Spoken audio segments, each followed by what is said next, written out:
अस्सलामुअलैकुम नाज़रीन, एक नई वीडियो के साथ मैं हूं आपका मेज़बान रज़ा अब्बास। पाकिस्तान ने बड़ी खामोशी के साथ अफ़गान तालिबान को लेकर अपनी पॉलिसी में बहुत बड़ा शिफ्ट लिया है। उसके बाद ये सवाल पैदा होने लग गया है कि वाकई पाकिस्तान अफ़गान तालिबान को बतौर रियासत तस्लीम करने जा रहा है, और फिर जो अफ़गान महाजरीन पाकिस्तान में एक बहुत बड़ी तादाद में रह रहे हैं उनका स्टेटस क्या होगा। इससे मुतल्लिक वफाकी काबीना को एक समरी भिजवा दी गई है, उसके मदरजात क्या हैं वो आपके सामने रखेंगे। क्या पॉलिसी शिफ्ट लिया है पाकिस्तान अफगानिस्तान से मुतलिक, उससे मुतलिक जो हक़ाइक़ हमारे सामने आए हैं वो भी हम आपके सामने रखेंगे। इसके साथ साथ भारत बहुत तेज़ी के साथ और बड़ी खामोशी के साथ एक ही साल के अंदर 2025 के अंदर बहुत बड़े दफ़ाई मुआहदे किए हैं, और इन दफ़ाई मुआहदों के तहत ऐसा नहीं है कि 3 साल बाद या 10 साल बाद उसने चीज़ें हासिल करनी है, बल्कि इसी साल हासिल करनी है। तो उससे ये पैगामात और उससे जो चीज़ें निकल कर सामने आ रही हैं वो फिर ये भी आ रही हैं कि अब भारत खामोशी के साथ एक और जंग के लिए तैयारी कर रहा है। कौन कौन से इक्विपमेंट वो ख़रीद रहा है, पूरी डिटेल्स आज के इस व्लॉग में मैं आपके सामने रखूंगा। मगर उससे पहले आपसे दरख्वास्त की वीडियो को लाइक और चैनल को सब्सक्राइब ज़रूर कीजिएगा। तो पहले इस मामले के ऊपर बात कर लेते हैं कि पाकिस्तान और अफगानिस्तान से मुतल्लिक जो चीज़ें चलती भी आ रही थी,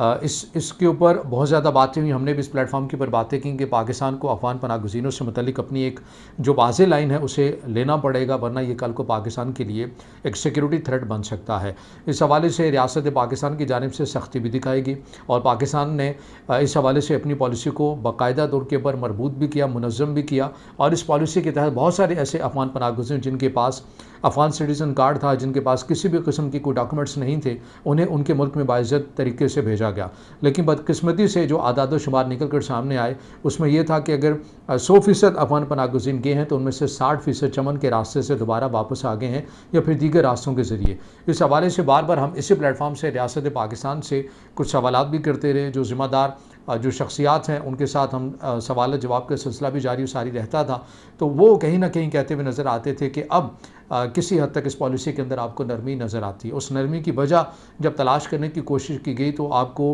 वाज़ेह तौर के वो जो चीज़ें सामने नज़र नहीं आई। इंडिया और पाकिस्तान की कशीदगी में भी वो मामला कहीं खो गया। इसके साथ साथ ईरान और इसराइल की कशीदगी के दौरान भी वो मामला आपको उस तरह से वाज़ेह तौर के ऊपर नज़र नहीं आया। मगर अब ऐसी चीज़ें सामने आ चुकी हैं और आ रही हैं जिनका इनकार नहीं किया जा सकता। पाकिस्तान, आपको पता है कि अक़वाम मुत्तहिदा में अफ़गान तालिबान के मुस्तक़बिल से मुतल्लिक ही एक बहुत बड़ी ज़िम्मेदारी पाकिस्तान के पास है। पाकिस्तान की हाँ या ना के अंदर वो तमाम चीज़ें हैं। तो पाकिस्तान बड़ी तेज़ी के साथ कोशिश ये कर रहा है कि अफ़गान तालिबान के साथ दोबारा से निगोशिएट किया जाए, उनके साथ गुफ्तगू की जाए। और पाकिस्तान ना सिर्फ ख़ुद बल्कि पूरी दुनिया को अक़वाम मुत्तहिदा में ये कह रहा है कि हमें अफ़गान तालिबान के अंदर जो जहाँ पर गुर्बत है, जहाँ पर ऐसे इलाके बहुत बड़ी तादाद के अंदर मौजूद हैं जहाँ पर अफ़गान तालिबान का उस तरह से कंट्रोल नहीं है, और वहीं पर ज़्यादा से ज़्यादा जो बदअमनी के वाक़ात करने वाली तंजीमें हैं उनका वजूद वहाँ पर है। आपको ये याद रखना चाहिए कि इससे पहले रियासत पाकिस्तान का ये मौक़िफ़ हुआ करता था कि अफ़गान तालिबान की ज़ेर सरपरस्ती कलअदम TTP ऑपरेट कर रही है और दीगर तंजीमें ऑपरेट कर रही हैं। बिलख़ुसूस वो तंजीमें ऑपरेट कर रही हैं जो पाकिस्तान के मुस्तक़बिल के लिए ख़तरा या पाकिस्तान के मफादात को वो नुकसान पहुँचाती हैं। और इसके शवाहिद ज़ुबानी कलामी नहीं थे, ख़ुद रियासत पाकिस्तान की जानिब से वो शवाहिद रखे गए कि किस तरह से अफ़गान तालिबान के जो सरकारी एहलकार हैं उनकी औलादें भी उन तंजीमों के अंदर शामिल होकर पाकिस्तान के ऊपर हमलावर होती हैं। इसके अलावा एक कोई अफ़गान शहरी है तो वो भी इन तंजीमों के अंदर कैसे शामिल होकर पाकिस्तान के अगेंस्ट ऑपरेट करता है। और इसके साथ साथ जो कलअदम TTP के जो एहलकार गिरफ़्तार हुए उन्होंने ख़ुद बताया कि किस तरह से अफ़गान तालिबान हमारी सहूलतकारी करते हैं और हमें पाकिस्तान की बॉर्डर तक लेकर आते हैं और फिर पार करवाने की भी ज़िम्मेदारी लेते हैं। तो तमाम तर वसाइल हमें दिए गए। ये हमें ख़ुद रियासत पाकिस्तान की जानिब से बताया गया, किसी और की जानिब से नहीं बताया गया, वाज़ेह सबूत की सूरत में बताया गया। अब हो ये रहा है कि जो मैं पॉलिसी शिफ्ट की बात कर रहा हूँ, पाकिस्तान को ऐसा लग रहा है कि हमें जहाँ पर अपनी सरहद भारत से ख़तरा है तो वहाँ पर हमें ईरान से तो वैसा मामला नहीं है, लेकिन अफ़गान तालिबान की सूरत में हमें ये ख़तरा हो सकता है। अगर ये ख़तरा हो सकता है तो इसका बेहतरीन हल ये है कि सिफारती तौर के ऊपर हम अफ़गान तालिबान को दोबारा से टेबल के ऊपर लेकर आएँ, उनके साथ निगोशिएट करें, जो कि अच्छी पॉलिसी है, होना भी यही चाहिए। ज़रूरी नहीं है कि आप हर किसी के साथ सींग अड़ाएँ, और कोशिश ये करनी चाहिए कि आप अपनी पॉलिसी को सही रखें और अपने अपने मुफादात को देखें। लेकिन मामला ख़राब कहाँ से होता है? मामला ख़राब ये होता है कि जब दूसरा जो फ़रीक़ है वो फ़कत अपनी ही कंडीशन के ऊपर तमाम चीज़ों का हल चाहता है, जबकि वो पाकिस्तान के सुनने के लिए तैयार नहीं होता है। पाकिस्तान बहुत तेज़ी के साथ अब अक़वाम आलम को ये बात समझा रहा है कि आप अफ़गानिस्तान को, अमारात इस्लामी को बतौर रियासत तस्लीम करें ताकि वहाँ के लोगों के लिए भी भलाई हो सके। वहाँ पे ममालिक जाएँ, उनकी कंपनीज़ जाएँ, वहाँ पर इन्वेस्ट करें, लोगों के अंदर बेरोज़गारी का अनसर ख़त्म हो और वहाँ पर जो बदअमनी के वाक़ात फैलाने वाली तंजीमें हैं उनका असर रसूख़ ख़त्म हो। अब इस ज़मन में और बहरहाल इस मौक़िफ़ की चीन ने भी हिमायत की है पाकिस्तान के, कतर ने भी हिमायत की है और रशिया की जानिब से भी हिमायत की जा रही है। अब ये ख़ामोश पैगाम भी आ रहा है कि अब पाकिस्तान अमारात इस्लामी को कबूल करने लगा है। अब इसके अंदर जो चीज़ें हमारे सामने निकल कर आ रही हैं वो अफ़गान महाजरीन से मुतल्लिक़ अगर मैं चीज़ आपके सामने रखूँ, इसमें मैंने आपके सामने इब्तिदा के अंदर रखा कि किस तरह से पाकिस्तान की पॉलिसी रही अफ़गान महाजरीन को उनके मुल्क में बाइज़्ज़त तरीक़े से भेजने में, और वो भी एक ऐसे वक्त के अंदर हम जब ये देख रहे हैं सिनेरियो के ईरान इसराइल की कशीदगी के दौरान एक बहुत बड़ी तादाद ऐसी थी अफ़गान शहरियों की जिन्होंने ईरान को अंदर से हमलावर हुए हैं और वो उन्होंने जासूसी की है इसराइल के लिए ईरान के अगेंस्ट। उस वक्त भी ये सवाल हमने इस प्लेटफॉर्म से उठाया था कि पाकिस्तान को अपने इस मामले के ऊपर संगीन होकर संजीदगी के साथ सोचना चाहिए, वरना सूरत हाल बड़ी तशवीशनाक हो सकती है, क्योंकि पाकिस्तान में अफ़गान शहरियों की तादाद तो ईरान से कहीं ज़्यादा है। ईरान तो फिर भी 11 लाख के करीब अफ़गान शहरियों को तो भिजवा चुका है, मगर पाकिस्तान में तो उस हद तक नहीं है, मुनज़्ज़म तरीका भी नहीं है। तो अब ये ख़बरें सामने आ रही हैं कि पाकिस्तान ने POR जो अफ़गान महाजरीन की कैटेगरी थी जिन्हें 30 जून को भेजना था, पाकिस्तान के वज़ारत सैफ़रान की जानिब से एक मसवदा तैयार किया गया है और इसमें अफ़गान तालिबान को भी इंगेज किया गया है और मिलजुल कर एक मसवदा तैयार करके वफाकी काबीना को भेजा गया। होगा क्या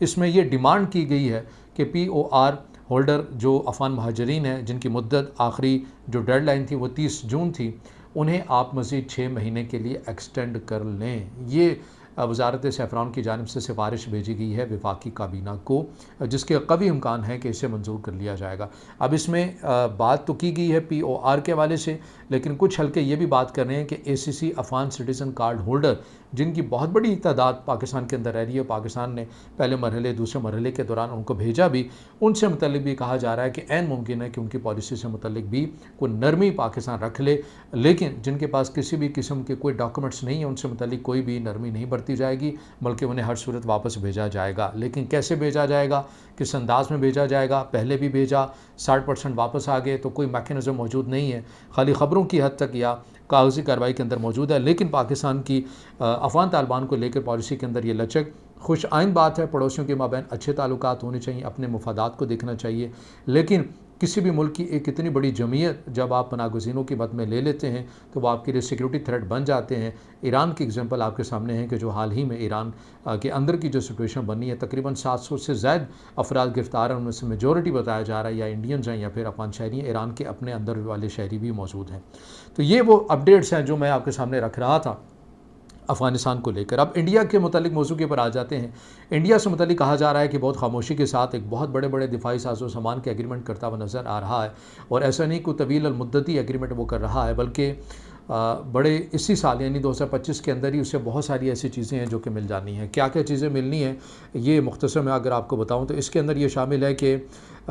रशिया का S-400 जो दिफाई निज़ाम है, पहले से 2 मौजूद हैं, 2 और इसके जो आप ये कहें कि हिस्से वो आ जाएंगे, 2 मज़ीद सिस्टम आ जाएंगे, एक भारत को इसी साल मिल जाएंगे। इसके साथ साथ ख़ुदकुश ड्रोन भारत की जानिब से इसी साल लिए जा रहे हैं, और इसके साथ 450 यूनिट से बताए जा रहे हैं इसी साल, और रफ़ाल तैयारे मज़ीद 26 रफ़ाल तैयारे फ्रांस से जो कि पहले का एग्रीमेंट मौजूद था 2025 में मिल जाएंगे। ये बेसिकली लिए जा रहे हैं अपनी भारत की जानिब से अपनी नेवी को मजबूत करने के लिए। भारत रफ़ाल की जो परफॉर्मेंस तो अच्छी थी लेकिन उनके पायलट्स की तैयारी अच्छी नहीं थी, लेकिन भारत 26 तैयारे मज़ीद फ्रांस से लिए जा रहे हैं। एक तो ये चीज़ें भी सामने आ रही हैं, इसके साथ साथ एमरजेंसी दिफाई मुआहदे किए जा रहे हैं। 13 किस्म के जो मुख्तलिफ हथियार हैं जिनमें ड्रोन्स, रडार और राइफ़ल सिस्टम, ये भी तमाम चीज़ें जो हैं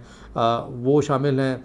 तोपखाने, इनका इस्तेमाल, देसी पैदावार, ज़्यादातर कोशिश ये की जा रही है भारत की जानिब से जो इंडियंस कंपनी है जो इन तमाम चीज़ों को बनाती है उनके साथ ये लिए जाए। अरबों खरबों के डॉलर्स इंडिया ने बड़ी तेज़ी के साथ इसी साल में किए हैं, और ये डिमांड लगाई है, शर्त लगाई है कि हमें इसी साल सब कुछ चाहिए। तो इसकी वजह से कहा जा रहा है कि ये जो पहलगाम वाक़े के बाद एक खामोशी आपको नज़र आई, एक जंगबंदी नज़र आई, दर हकीकत इसके पीछे कहीं ना कहीं ऐसे हक़ाइक़ मौजूद हैं जो एक बड़ी तूफ़ान का पेश ख़ैमा भी हो सकते हैं। ऐसी खामोशी मौजूद है और उसमें जब आप ये ख़बरें भी सुनते हैं कि पहलगाम को दोबारा से ज़िंदा करने की बातें की जा रही हैं, कि एक बार फिर से भारत की जानिब से कह दिया गया है कि पहलगाम के जो 2 सहूलतकार थे उन्हें गिरफ़्तार कर लिया गया है, उनका ताल्लुक़ पाकिस्तान के साथ है, उन 4 अफराद को भी गिरफ़्तार कर लिया गया है और उनका भी ताल्लुक़ पाकिस्तान से साबित करने की कोशिश की जा रही है। तो ऐसे में लग रहा है कि पहलगाम को दोबारा से ज़िंदा करके और अपनी पूरी एक बार फिर मरबूत किस्म की तैयारी करके, क्योंकि भारत की हालत वो है कि उसने ज़ख़म खाए हैं और उसका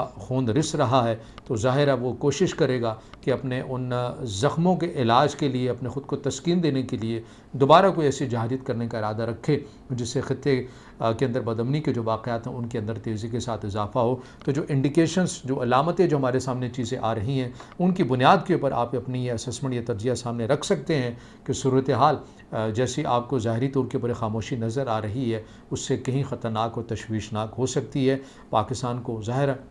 पाकिस्तान के हल्के भी